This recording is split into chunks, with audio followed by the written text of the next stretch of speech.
함께 주님 찬양하겠습니다. 찬송가 390장으로 주님 찬양합니다.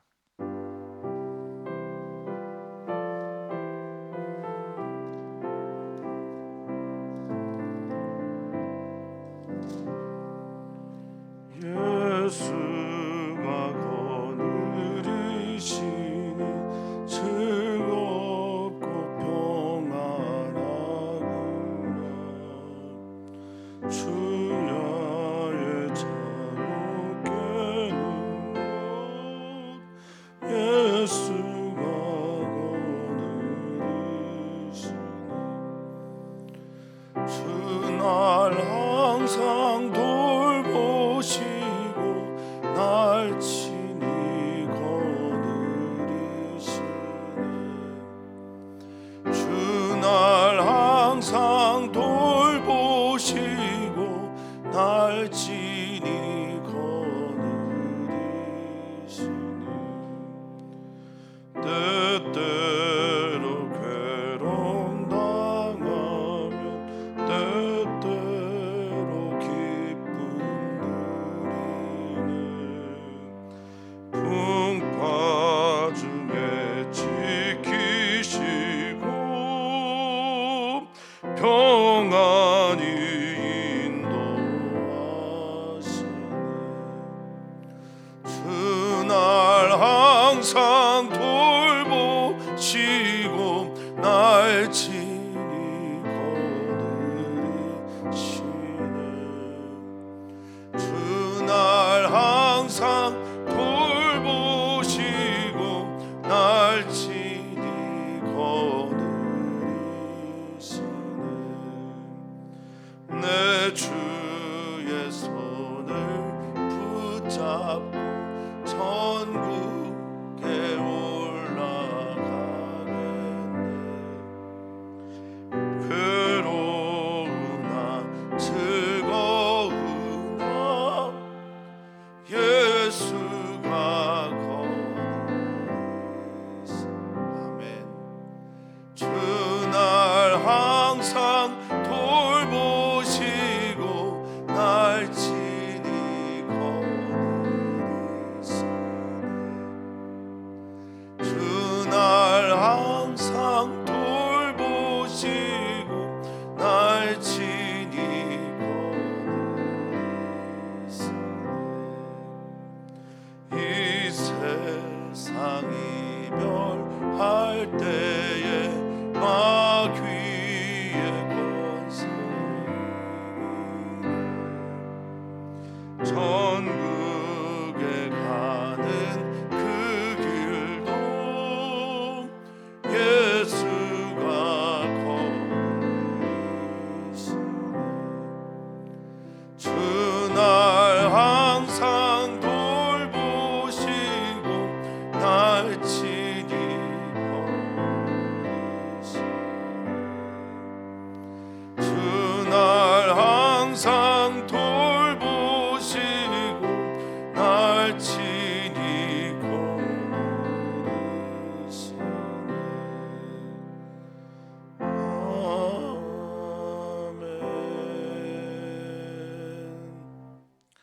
아멘. 예수님의 이름으로 오늘도 우리가 일어납니다. 성전 미문에 앉아있는 나면서부터 걷지 못했던 장애인이 예수 그리스도의 이름을 들을 때 일어나 걸으며 성전에 들어가 찬양하기도 하였음을 우리는 알고 있습니다. 우리가 예수님의 이름을 믿지 않으면 우리 안에 어떠한 기적도 일어날 수 없고 우리가 선포하는 어떤 기도도 응답이 되지 않을 것입니다. 예수 그리스도 그 이름에 생명이 있고 예수 그리스도 그 이름에 치유가 있습니다. 예수 그리스도 그 이름에 우리를 살리는 소생의 역사가 있고 예수 그리스도 그 이름을 따라 살아가는 우리들이 되기를 오늘도 소망합니다. 주님, 말씀이 돼서 이 땅에 오신 예수 그리스도 그분의 이름이 오늘 우리를 살리는 유일한 이름이 됨으로 감사하며 사랑 많으신 예수님의 이름으로 기도하옵나이다. 아멘. 하나님의 말씀 봅니다. 시편 41편 1절에서부터 13절까지 말씀입니다. 시편 41편 1절에서부터 13절까지 말씀입니다. 한 목소리로 읽겠습니다. 가난한 자를 보살피는 자에게 복이 있으며 재앙의 날에 여호와께서 그를 건지시리로다. 여호와께서 그를 지키사 살게 하시리니 그가 이 세상에서 복을 받을 것이라. 주여 그를 그 원수들의 뜻에 맡기지 마소서. 여호와께서 그를 병상에서 붙드시고 그가 누워 있을 때마다 그의 병을 고쳐 주시나이다. 내가 말하기를 여호와여 내게 은혜를 베푸소서. 내게 주께 범죄하였사온 나를 고치소서 하였나이다.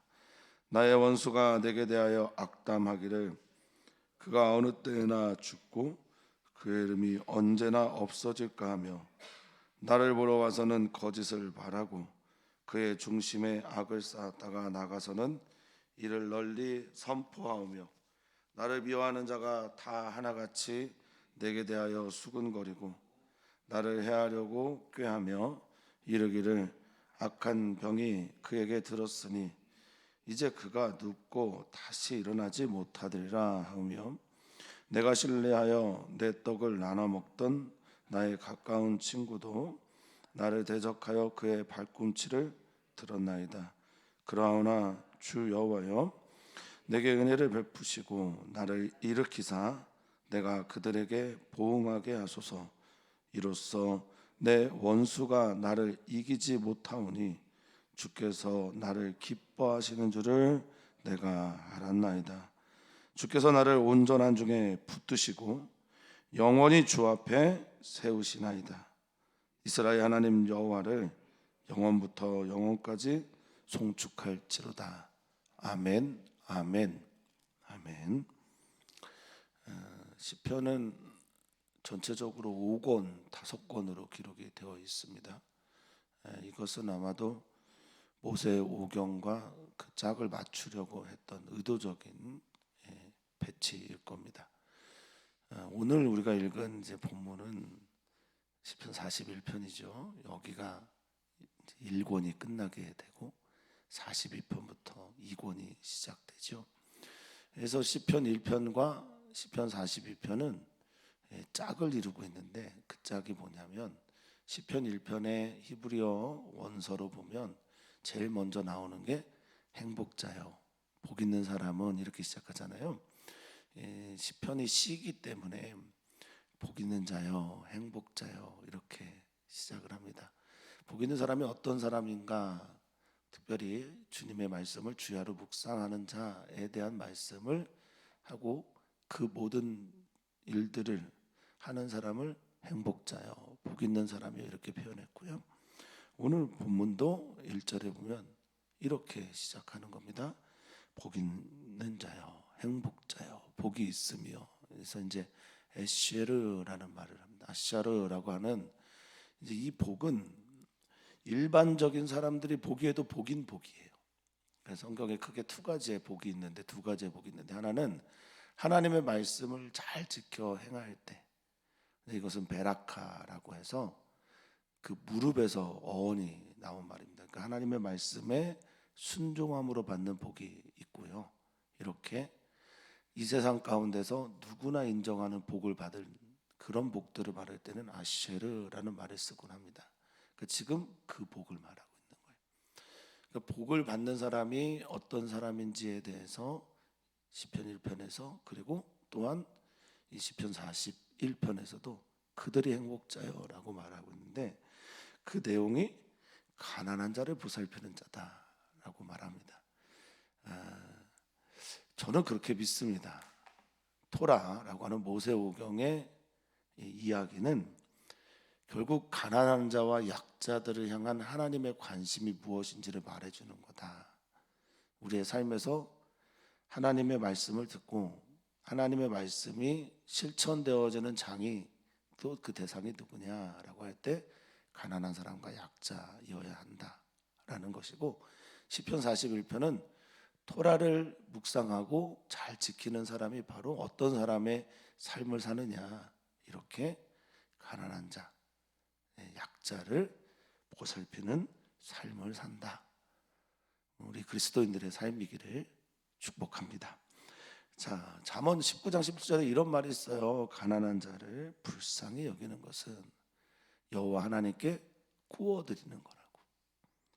그의 선행을, 그의 행하는 모든 것들을 하나님께서 그에게 갚아주실 것이다 라고 말씀하고 있습니다. 가난한 자를 보살피는 자, 이 가난하다라는 말을 그래서 우리 좀 살펴봐야 되는데, 이게 달이라고 하는 말입니다. 달은 기본적으로 매달리다라는 뜻이에요. 그러니까 지금 근근히 살아가면서 매달리면서 살아가는 사람, 연약한 사람들. 이건 뭐 물질의 문제만은 아니죠. 마음도 심약해져서 연약해서 하루하루를 간신히 살아가는 사람들을 돌보고 보살피는 사람들, 이들이 행복자요라고 선언하고 있습니다. 토라의 정신이 결국 누구를 향해 하나님의 사랑이 나타나야 되냐? 지금 매달리고 있는 사람들에게 하나님의 사랑이 나타나고 그 일을 너희가 행하면서 살 때 너희 복 받는다 라고 말하고 있습니다. 그 복의 내용이 쭉 나오는데 1절에는 재앙의 날에 여호와께서 그를 건지시겠다라고 말씀하시죠. 심판의 날이죠. 재앙의 날은 여호와의 날이기도 하고 어떤 이에게는 심판이고 어떤 이에게는 구원이지요. 우리가 받아야 될 복은 그날에 그 복을 받는 겁니다. 그날에 주님께서 약속하신 건지시는 그 복을 받는 거죠. 여기 이제 건지다라는 말이 말라트라고 하는 히브리어인데요. 평탄하게 하다, 평안하게 하다라는 겁니다. 주님의 날이 이르렀는데 그날 평안한 사람, 이게 복 있는 사람이죠. 근데 그런 사람들은 가난한 자를 보살피고 돌보고 지켜준 사람이었다는 겁니다. 또한 그의 복은 2절에 보니까 여호와께서 그를 지키사 살게 하신다라고 말하고 있어요. 하나님께서 우리 사랑하는 성도님들, 하나님의 말씀을 따라 약자들에게, 가난한 사람들에게 사랑을 베푸는 우리 사랑하는 성도님들을 지켜주시기를, 또 살게 하시기를 주 이름으로 축복합니다.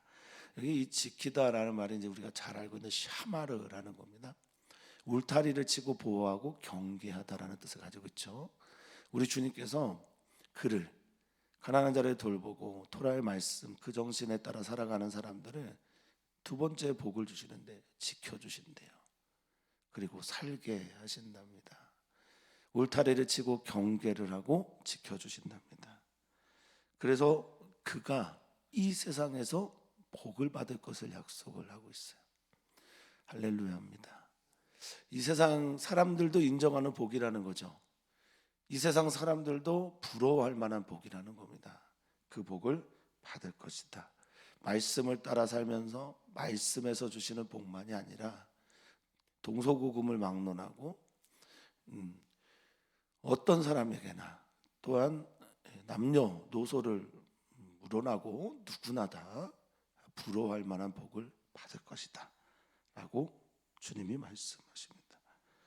그러면서 기도합니다. 주여, 그 의로운 사람을 원수들의 뜻에 맡기지 마소서 라고 말하고 있습니다. 지금 이제 다윗의 이 41편의 배경이 뭐냐라고 할 때, 오래된 친구 아히도벨이 압살롬이 반역을 일으킬 때 압살롬과 함께 해요. 그때 느끼는 그 상실감, 실망감 때문에 이제 이 시가 기록되었다, 고백되어졌다라고들 성경학자들이 말합니다. 그 원수들, 아히도벨을 비롯한 또 자신의 아들까지도 그 뜻에 나를 맡기시면 안 됩니다, 이렇게 기도하고 있어요. 저는 기도가 복이라고 믿습니다. 하나님께 기도할 수 있는 게 복이잖아요. 그러니까 지금 이 다윗은 믿고 있는 거예요. 의를 따라 하나님의 말씀을 따라 살아가는 사람 하나님이 지켜주시고 보호하실 거를 내가 믿으니까 그것을 주님께 간구하는 겁니다. 우리 사랑하는 성도님들이 하나님이 내 기도를 들어주실 거라는 확신이 있어야 기도하는 거잖아요.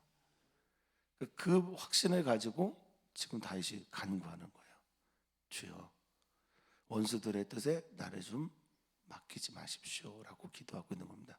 근데 여기 이 뜻이란 단어가 좀 넵피시라는 단어로 쓰입니다. 넵피시는 우리로 보면 육체, 몸 이런 뜻도 있는데 때로는 이 넵피시가 뜻으로도 번역이 되기도 하고요.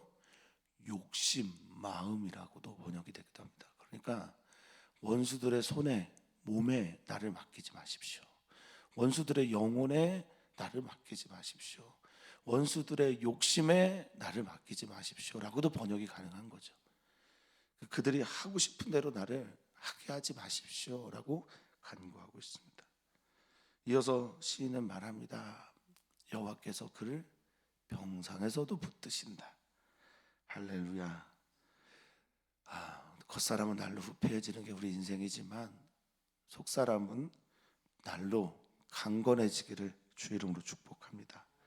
이 병상은 뭐 침상이기도 하고 자리이기도 하고 또 죽음을 기다리기 바로 직전에 사람을 말하기도 합니다. 그래서 이 말이 에레스인데, 이 에레스라는 말은 단순하게 그냥 침상, 병상 정도가 아니라 죽기 바로 전에 눕는 그런 침대를 말하기도 합니다.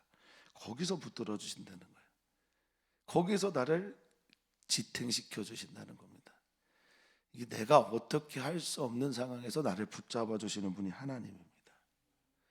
그가 누워 있을 때라고 하는 이 말은 데바이라고 하는 말인데, 쇠약해져서 불결해져서 병이 들어서 더 이상 일어날 소망이 없을 때 주께서 그의 병을 고치신다라고 말하고 있습니다. 이 병은 내적인 병, 외적인 병, 모든 병들을 다 망라하는 병이고요. 그리고 그 고쳐주다라는 말은 우리가 너무 잘 알고 있는 말이죠. 라파라는 말입니다. 라파라는 말은 기본적인 뜻은 이제 고치다, 수선하다라는 뜻을 가지고 있고요. 회복시키다, 치유하다, 만져주시다라는 뜻도 있습니다. 오늘 주님께 우리가 기도하는 이유는 주님이 나를 고쳐주실 것을 믿기 때문입니다. 주님이 우리를 치유해 주시고 회복시키시고 죽음의 자리에서 역전시키실 분이라는 걸 믿기 때문입니다. 그래서 이 시인은 말합니다. 여호와여, 내게 은혜를 베풀어 주십시오. 주의 자비를 좀 더해 주십시오. 이 하나니라는 말이 은혜를 베풀다라는 말로 번역이 됐는데, 이 하나니라고 하는 히브리어는 가장 근원적인 뜻이 가까이 하다라는 말이에요. 주님, 내게 좀 가까이 와주세요. 내가 주님을 친밀하게 느끼고 싶습니다. 주님의 뜻을 더 깊이 알고 싶습니다 라는 말이거든요. 그래서 제가 이제 가끔 그런 말씀 드리잖아요. 설교 끝나고 나면 은혜 많이 받았다고 이렇게 성도님들 제게 말씀해 주시잖아요. 우리가 은혜 받았습니다 라고 말하는 건 내가 이 설교를 듣고 오늘의 예배를 통해서 하나님께 더 가까이 갔습니다 라는 그런 뜻일 겁니다.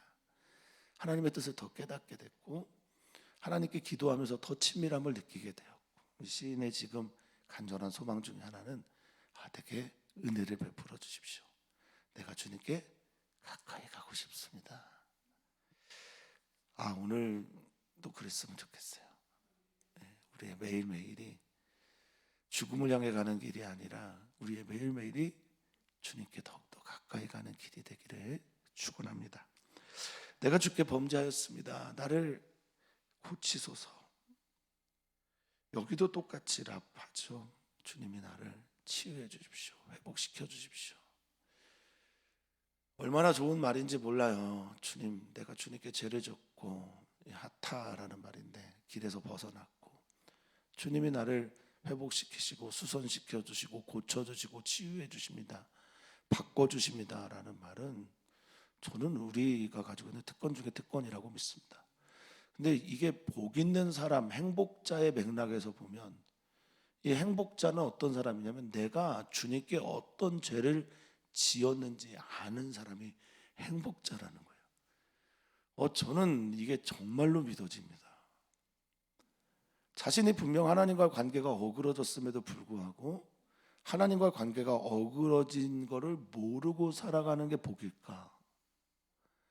하나님께서 그 어그러진 관계의 어두운 면을 우리에게 보여주셔서 너 빛으로 나오라 초대하라는 그 말씀을 듣는 게 복일까? 아멘입니다.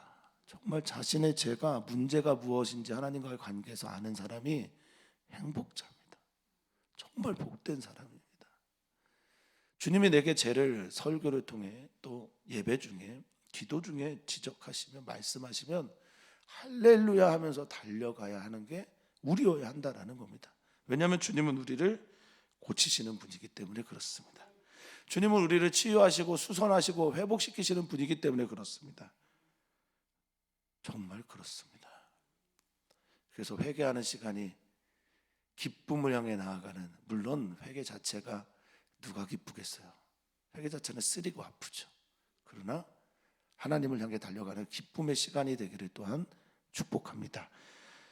자, 5절부터 9절까지는 지금 이제 다윗이 처해 있는 상황에서 특히 아이도벨이나 자기가 믿었던 그 자기의 그 부하들이 자신을 배신했을 때 느끼는 그런 심정들을 지금 하나님께 토로하고 있습니다. 5절입니다. 나의 원수가 나에 대하여 악하게 말하고 있습니다. 악담하고 있습니다. 그 내용이 뭐예요? 저 병상에 있으니까 저 녀석 빨리 죽었으면 좋겠다. 그의 이름이, 다윗이란 이름이, 의인이라고 부르는 이름이, 가난한 자를 보살피면서 복을 받은 저 사람이, 저 이름이 언제 없어질까? 이 없어지다라고 하는 아파르라는 말이요, 지나가다 사라지다예요. 아이고 빨리 사라졌으면 좋겠네 라고 말하고, 그들이 심지어 나를 보러 와서는, 나에게 찾아와서는 앞에서는 이제 거짓으로 나에게 칭찬하는 겁니다. 이 샤브라고 하는 거짓이 망령되다라는 거예요. 악이기도 하고 허무하기도 하고 허탄한 것들을 말합니다. 그러니까 허탄한 말로 나를 속이고, 6절입니다. 그의 중심에서는, 마음 깊은 곳에서는 악을 이렇게 쌓아, 악을 이렇게 다 모아요. 나에 대한 비난할 것, 나에 대해서 잘못한 것들, 그리고 저 녀석을 어떻게 하면 좀 욕을 먹일까라고 하는 이 모든 것들을 막 쌓아요. 그러니까 겉과 속이 다른 거죠. 교원 영색이죠. 아름다운 말과 아름다운 꽃봉오리 영의 얼굴색이잖아요. 그런 모습을 가지고 나와 갖고는 온갖 아첨의 말과 온갖 아름다운 표정으로 나를 속여놓고서는, 속에서는, 뒤에서는 욕을 하는 거예요. 악을 쌓는 겁니다. 그리고 나가서 이를 뭐 한대요? 선포해요. 막 떠들고 다니는 건데, 이게 나바르인데, 하나님의 말씀할 때도 나바르고 떠들어 다니는, 선포하며 다니는 거예요. 근데 그럼 왜 나바르를 썼을까? 이게 하나님의 이름으로 이렇게 저주하면서 다녔기 때문에 아마 나바르를 쓴 것으로 보여요. 그렇게 선포하고 다닙니다. 그리고 7절입니다. 나를 미워하는 자들이, 나를 증오하는 사람들이 다 하나같이, 이 하나같이는 에하드라는 말인데, 연합하여서 한 몸이 되어서 뜻을 모아서, 이런 뜻이에요. 다 모아져서 내게 대하여 숙덕숙덕 됩니다. 그러면서 나를 해하려고 꾸밉니다. 모의합니다. 숨사숙고합니다. 하샤브란 말을 썼어요. 묵상하고 말하고 꾸미고, 그리고 음모를 꾀하고, 이런 모든 종류의 단어. 하샤브가 좋을 때는, 좋은 말로 쓰일 때는 하나님께서 나를 생각하신다, 하나님께서 나를 살피신다 인데, 악한 자들에게서 이 단어가 넘어가게 되면 음모를 꾸미다라는 말이 되는 거죠. 그리고 8절에 아주 결정적으로 이런 말을 합니다. 그가 악한 병이 들었다라고 말하는데, 이 악한 병이 신약 성경에도 자주 나오는 말입니다. 이게 벨리알이라는 말이에요. 벨리알. 이 벨리알이라고 하는 말은 악한 병에라기보다는 때로는 이럴 때 씁니다. 불량자, 불량한 일, 사악한 자, 악랄한 자, 이렇게. 그러니까 저 사람이, 다윗이 악랄한 자가 되었다, 악한 자가 되었다, 하나님 앞에 불량한 자가 되었다. 그러니까 그렇게 이게 이제 병으로 표현이 된 거예요. 아, 저 사람은 이제 끝났어. 소망이 없어. 그러니까 그는 눕고 다시 일어나지 못할 거야 라는 얘기들을 다윗이 듣는 거예요. 압살롬에게 쫓겨가서 도망가서 그렇게 피하고 있으니 아히도벨뿐만 아니라 그의 친구들과 그와 함께 했던 사람들이 이제 다 등 돌리는 자가 된 겁니다. 예. 제가 어떤 집사님의 간증을 듣는데 예전에 참 돈이 많고 건강할 때는 사람들이 그렇게 많이 모이더니 이제 병이 들고 돈도 다 잃어버리게 되니 사람들이 그렇게 다 자기를 떠나고 외롭게 되더라는 거죠. 하나님께서 지금 나에게 복이 되고 계십니까? 내게 은혜를 베풀고 계십니까? 나를 고쳐주고 계십니까? 이게 간절한 이유는 다윗의 주변에 사람들이 그렇게 말하고 있기 때문에 그렇습니다. 주님의 의를 내게 드러내 주셔야 합니다라고 기도하는 거죠. 저는 성도님들을 위해서 기도할 때 그런 기도를 자주 하는 편입니다. 특별히 사업을 하시는 분들이라든지 취업을 하거나 또 결혼을 하거나 새로운 일들 앞에 서 있는 분들을 위해서 기도할 때 하나님, 우리 사랑하는 성도님들을 통해서 하나님의 살아계심이 좀 드러나게 해주십시오. 성도들을 외롭게 하고 성도들을 뒤에서 쑥덕쑥덕대고 하나님 믿는 사람이 잘 되나 보자 하는 사람들에게 정말 잘 되는 일들을 좀 보여주셨으면 좋겠습니다. 다윗의 기도가 지금 그런 기도라고 보시면 되겠습니다. 물론 우리의 일이 우리의 뜻대로 잘 되는 경우가 그리 많지 않지만 그래도 다윗은 그렇게 하시는 하나님을 의지하면서 나아가는 거죠. 급기야는 이렇게 됩니다. 9절에 내가 신뢰하며 내가 이제 믿었다는 사람이죠. 바타라고 해서 믿고 의지했던 친구들. 그래서 내가 내 떡을 내 음식을 같이 나눠 얼마나 신뢰했으면 내가 얼마나 믿었으면 나의 떡 한 조각도 나누어 먹던 나의 고난의 시절에 사울에게 쫓길 때 엔게디 광야에서 방황할 때 블레셋 사람들 앞에서 미친 채를 하며 살아갈 때 떡 한 조각 나눠 먹던 그 친구가 아주 가까운 친구가 이 가깝다라는 말이 샬롬이에요. 믿고 평화를 나눌 수 있는 친구라는 거죠. 평화를 같이 말할 수 있는 평안한 그 친구가 나를 대적해서 발꿈치를 들었다라고 합니다. 이 발꿈치를 들었다는 말은 수건인데요. 발꿈치를 들고 친구를 배신하다. 이게 말발굽을 들다에서 유래된 말이라고 합니다. 말이 공격하며 전진할 때 말발굽을 듣는 것처럼 그렇게 발꿈치를 들고 친구를 배신하고 공격했다라고 말합니다. 자, 이게 지금 다윗의 심정입니다. 병들고 약하고 버려지고 사람들에게 조롱당하고 비난당하고 사람들에게 쑥덕쑥덕대는 이 상황에서 10절은 이렇게 시작합니다. 그러하오나 주 여호와여, 아멘. 그러하오나 주 여호와여, 그러하오나 하나님 나의 아버지여. 사랑하는 성도님들이 절체절명의 순간이라든지 정말 외로운 시간들이라든지 망망대해에 있는 것 같은 보이지 않는 두려움이 여러분들에게 엄습할 때 그러하오나 주 여호와여 하시기를 축복합니다.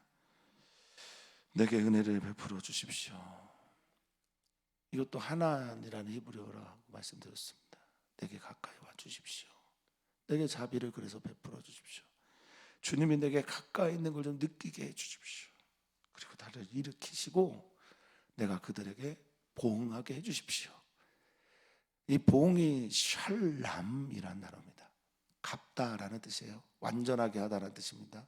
온전하게 하라는 뜻이고 이게 샬롬의 동사 형태이기도 합니다. 화해를 청하기도 하다라는 뜻입니다. 그런데 여기서는 보응하다, 값을 갚다라는 뜻으로 말합니다. 내가 하나님께 힘을 얻어야 제대로 갚아줄 수 있어요. 내가 하나님께서 공급해 주시는 은혜가 아니면 그들 앞에 설 수도 없습니다. 그러니 주님 은혜를 베풀어 주시고 나를 일으켜 주십시오. 내 원수가 나를 이기지 못하게 해 주십시오. 이기다라는 루아라는 말은 이겨서 기뻐서 소리 지르는 걸 말하는 거예요. 막 소리 지르는 거 그렇게 못하게 해 주십시오.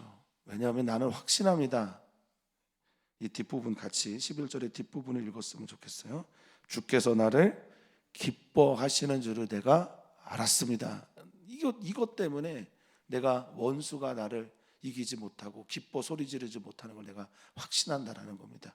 여기 기뻐하다라는 말이요, 기본적인 히브리어 뜻 하페츠인데, 하페츠는 다름 아닌 내게 몸을 기울이다라는 뜻입니다. 기울이다, 나를 사랑하다, 나를 기뻐하다, 나를 즐거워하다, 이런 뜻입니다. 그러니까 하나님 내게 좀 몸을 좀 기울여 주십시오. 마음을 기울여 주십시오. 내게 가까이 와 주십시오. 주님이 내게 가까이 하시는 걸 내가 알았기 때문에 저 원수가 나를 이기지 못하는 것도 내가 확실하게 믿을 수 있습니다. 그러자 이 시인의 이제 12절은 기도와 또 확신, 그리고 원수들 나를 공격하는 모든 상황에서 하나님을 붙든 이 시인은 이렇게 말합니다. 주님은 이런 분입니다. 주님은 이런 분으로 고백합니다. 주께서 나를 온전한 장에 붙드시고, 아멘. 내가 하나님의 말씀을 따라 살아가려고 하는 몸부림, 이 온전하다는 톱인데, 율법을 따라 살아가려고 하는, 토라를 따라 살아가려고 하는, 토라의 말씀대로 살려고 하는 이 몸부림 가운데 주님이 나를 붙잡아 주시고 영원토록 주님 앞에 세우십니다. 아멘. 여기 세우다라는 말은 나차부라고 하는 히브리어인데, 세워주다, 두다, 거기에 두다, 영원토록 하나님 앞에 나를 두십니다. 거기에 놓습니다. 영원토록 하나님 앞에 나를 놓습니다. 영원토록 하나님 앞에 나를 나차라는 말이 보이다라는 말도 있어요. 영원토록 하나님 앞에 보입니다. 사랑하는 성도님들, 하나님이 보이는 삶보다 복된 삶이 있을까요? 하나님의 뜻이 내게 느껴지는 순간보다 더 행복한 시간이 있을까요? 지금 다윗은 그 얘기하는 거예요. 하나님이 나를 붙드셔서 하나님 앞에 세웠고, 나는 하나님을 그래서 볼 수 있습니다. 느낄 수 있습니다. 하나님을 느끼는 자는 13절처럼 이렇게 삽니다. 무엇을 하느냐? 찬양합니다. 노래합니다. 오늘 사랑하는 성도님들이 하나님을 느끼신다면, 하나님을 보이신다면, 일상 속에서든 누구를 만나든지 걸어가든지 무엇을 하든지 하나님이 보이시면, 느껴지시면, 하나님 앞에 사랑하는 성도들이 서 계시면, 사랑하는 성도님들은 무엇을 하냐? 영원토록, 영원부터 영원까지 이스라엘 하나님, 우리 하나님, 우리 아버지를 송축합니다. 찬양합니다. 그리고 아멘, 아멘 하면서 일권을 맞춥니다. 행복자가 어떤 사람일까? 하나님을 믿을 수 있는 사람이 행복한 사람이에요. 하나님의 뜻이 보이는 사람이 행복한 사람입니다. 하나님 앞에 서 있는 사람이 행복한 사람입니다. 그는 사방에 우겨쌈을 당해도 쌓이지 않습니다. 그는 모든 곳이 막혀 있어도 하늘을 바라볼 수 있는 사람입니다. 병사가 있어도 일어나는 자며, 사람들이 그를 악담하는 가운데서도 툭툭 털고 일어나면서 호모 에렉투스라는 학명이 있지만 우리는 그것을 신앙의 이름으로 쓰죠. 직립하는 겁니다. 예수의 이름으로 일어서는 겁니다. 하나님의 이름으로 지금 서서 걸어가는 겁니다. 그런 성도님들 되시기를 축복합니다. 함께 기도합니다. 우리 목요일마다 우리는 가정을 위해서 기도하거든요. 우리 성도님들의 가정을 성도님들이 축복하셨으면 좋겠어요. 행복자요, 행복한 우리 가정이요, 복된 우리 가정이요, 이렇게 축복하면서 하나님 앞에 기도로 나아가시길 축복합니다. 선교사들을 위해서 또 선교사들의 가정을 축복해 주십시오. 행복한 가정 되기를 그렇게 축복해 주십시오. 또한 기도해 주십시오. 우리 구루터기 배움터를 위해서 기도해 주시고, 내년도에 있을 청소년교회 선교를 위해서 기도 부탁을 드립니다. 기도해 주십시오. 이번 돌아오는 주에 있을 당회를 위해서 기도해 주십시오. 하나님, 우리가 행복자입니다. 하나님의 구원을 이처럼 받은 백성들이 어디 있습니까? 하나님은 우리를 도와주는 방패가 되시며, 하나님은 우리를 위해 싸우시는 칼도 되시는 분입니다. 우리는 행복자입니다. 우리는 행복자입니다. 생각나게 해주시고 받은 복을 세워보게 하시고 생각나지 않는 순간에는 주 성령께서 우리로 깨닫게 하시며 우리의 연약함을 아시는 하나님께서 우리의 연약함을 돌보시고 고치시며 일으키셔서 겉사람은 우리가 날로 후패할 수 있으나 우리의 속사람은 날마다 경건하고 강건해져서 주님께 가까이 가는 은총을 우리에게 더하여 주십시오. 우리는 행복자입니다. 오늘 은혜를 베풀어 주실 때 주님께 가까이 가는 은혜를 경험하게 하여 주시고 날마다 하나님 앞에 선자로서의 하나님의 현존 앞에 서 있는 주님의 사람들이 되게 해 주시옵소서. 감사하며 예수님의 이름으로 축복하며 기도하옵나이다. 아멘.